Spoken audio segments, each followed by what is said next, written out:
Hi, in this video, let's discuss if the learning styles are real. But first, if you are watching it for the first time, I should say a couple of words about myself. I'm Nick, I'm an English teacher. I teach via Skype, so if you want to improve your English or pass your international exams, you can contact me. Now, let's cut to the chase. While doing my CELTA course, so what's CELTA? It's a Cambridge certified teaching course, you know. I've encountered this information about learning styles, you know, that some people are visual and that's how they learn best, and the others are reportedly kinesthetic, you know, these kind of things. And well, I get interested in it, and I had a feeling like, oh yeah, it makes a lot of sense, because maybe I am auditory, because I love listening to music, and music means a lot to me throughout my life. And especially in my early teens, I loved music, and I spent a lot of time thinking about music and watching these MTV clips. MTV was very popular at that time. But then I thought, like, how is it going to help me in teaching? Then I imagined my class. For example, little Kate is visual, right? And for example, little Johnny is all auditory, so he prefers to listen instead of watching. And for example, little, I don't know, Tanya is kinesthetic, so she prefers to to do puzzles all the time, or she loves having these pens and everything. And how is this going to help me in my teaching? Well, maybe I should appear in front of Katya, because she's like visual, right? And then I should cater to little Johnny, because I should speak straight to him and target him in my speech. And what did I do with little Tanya, for example? Do I don't know, like come to her and start saying, oh, good, Tanya, good. Then it doesn't help you. Well, you have to cater to all stuff of perception, whether the person prefers to watch or whether he or she prefers, because really, like now, like to me, it sounds like a bunch of baloney. For example, ask a teacher, or ask I don't know, your friends if they are visual, auditory, or kinesthetic. Well, let me tell you how is it going to end up. Like most people, probably 85 to 90% are going to say that, you know, we are all visual, you know. Well, it's kind of like expected, because we all love Netflix. That's the reason it's popular, okay? And it's not the reason like why you should say, I learn better if I see things. Well, naturally, if I have a test in front of me, it's very clear. I can see the question and all the options. Of course, it is easier for me, rather than just hearing the questions. It's just common sense. It has nothing to do with this idea introduced by Walter Burke Barbie with colleagues about, like, you know, visual, kinesthetic, or tactile, and auditory. Okay. And what's going to happen next in this poll? Like many people will say that, well, you know, it's kind of difficult to decide whether I am auditory or I am all visual, because I love Beyonce. So that's the reason. Like, if I love listening to music, and in general, I listen to the audio books, and I love having these conversations with my soulmate, you know. And is that a reason to become a officially auditory person? Well, I don't think so. Well, what's going to happen with people who are going to say, I'm kinesthetic? Well, what are the reasons for myself voting as a kinesthetic? Like, I'm kinesthetic. Like, I thought of it for a minute and then I came up with a couple of ideas. So one case for me saying that I'm kinesthetic is that I would be boring, and I'm at a class where everyone's boring. So just to see what the teacher is gonna do, I'm going to say that I'm kinesthetic. Yeah, like seriously. And like, what's gonna change?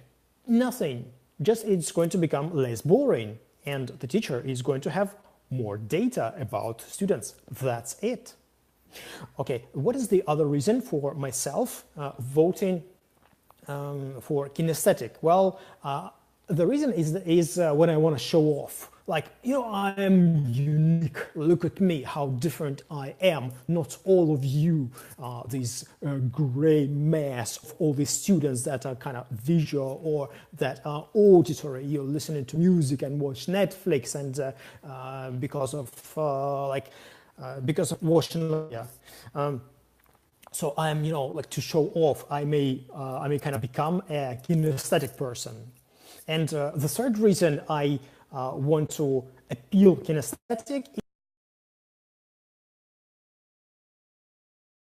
a group. I'm a male person in an English group, and the vast majority, of course, are female students, because especially in places like Eastern Europe, or for example, what are the other parts of the world, like, who learns English? Mostly women, because many men are off doing I don't know, like earning a buck, trying to work as a taxi driver. No offense, that's nothing wrong with trying to earn a buck. So from my experience, many of the students in a group are female. So you're a man, and you say, like, I think I am kinesthetic because I have a cat. And everyone becomes like, oh, it's so cute. You do have a cat. It's wonderful. You're such an emotional being. Oh, it's so nice. So for a couple of minutes, you become like the at the top of the hill. Yeah, like I won the lottery. Like I have like all the attention. So what? Nothing's gonna change whether you're kinesthetic or whether you are auditory or visual, according to yourself. That's why the psychologist Scott Lilienfeld and colleagues have argued that it has like nothing to do with learning and how you perceive information. Because really, let's think of my teen years, when I loved listening to music, and I spent a lot of my time listening to the same melodies. So was I learning? I don't know. Of course, it remained in my memory forever, because all these phrases that I can hear today, like traveling and like communicating with people, I can kind of remember them from the past, because they all were in the music. But what? How many times do I need to listen to this or that melody before I learn English? I don't know.